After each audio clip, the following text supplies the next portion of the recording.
Le VTT est à nouveau à l'honneur dans les Portes du Soleil cette année. 3 jours de fête qui seront également placés sous le signe de la bonne humeur, de la randonnée mountain bike et de la montagne.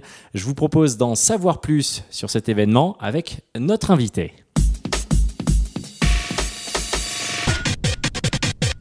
Alors la Passporte, c'est avant tout une grande randonnée découverte du domaine des Portes du Soleil. Ça se déroule pendant 3 jours. Il y a 6000 participants qui sont inscrits encore cette année au départ de Morzine, mais pas que, puisque ça part de toutes les stations des Portes du Soleil et les participants en profitent vraiment pleinement. La Passporte, c'est aussi un salon du VTT avec une 50aine d'exposants. Et cette année, c'est Morzine qui accueille ce grand rendez-vous.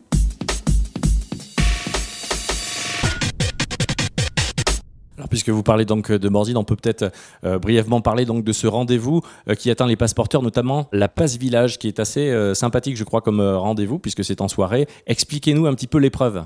Tout à fait, la Passe Village, c'est une animation qu'on crée dans le cadre du salon, donc qui a lieu chaque année dans la station qui accueille le village. Donc cette année, c'est Morzine. C'est une animation qui va se dérouler à partir de 19h30 dans la rue du Bourg samedi soir. Habileté, force, adresse, des petites animations type kermesse ou course de garçons de café. Il faudra faire un atelier bûcheronnage, il faudra mettre un panier de basket. Ça va être un bon moment d'animation. C'est dans la rue du Bourg, samedi soir, 19h30.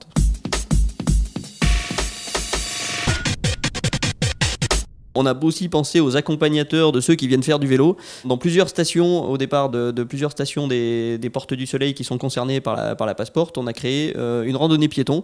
Donc pour découvrir le domaine des Portes du Soleil sous un autre angle, pas avec les 2 roues mais avec les 2 pieds. Au départ de Morzine, donc c'est samedi et dimanche, inscription à l'office de tourisme.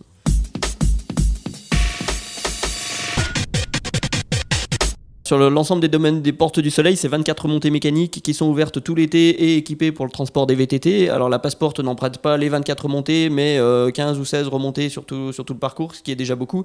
Et on rappelle la particularité de la Passporte et en général du domaine des Portes du Soleil tout l'été. C'est vrai que c'est un immense domaine de VTT. Comme on fait le tour des Portes du Soleil à ski l'hiver, on peut le faire à VTT l'été. On a 6000 inscrits pour la 3e année consécutive sur l'ensemble de l'événement, sur les 3 jours. Et ça fait de la Passporte le 2e rassemblement de VTT en France, donc ça c'est assez exceptionnel.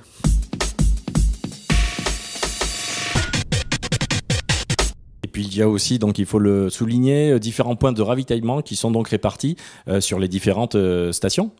Tout à fait, on a la Passporte, on a dit que c'était un moment de randonnée et de convivialité.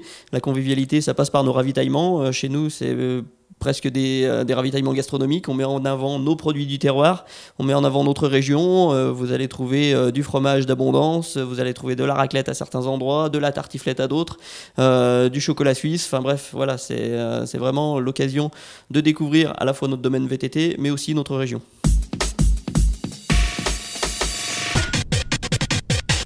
Pendant 3 jours, il y a des randonnées dans toutes les Portes du Soleil, comme on l'a dit. Mais à Morzine, ça commence aussi jeudi, puisque jeudi, place de l'office de tourisme et dans les rues adjacentes, il va y avoir les exposants qui vont arriver, qui vont commencer à s'installer. Donc il va y avoir déjà beaucoup d'animations.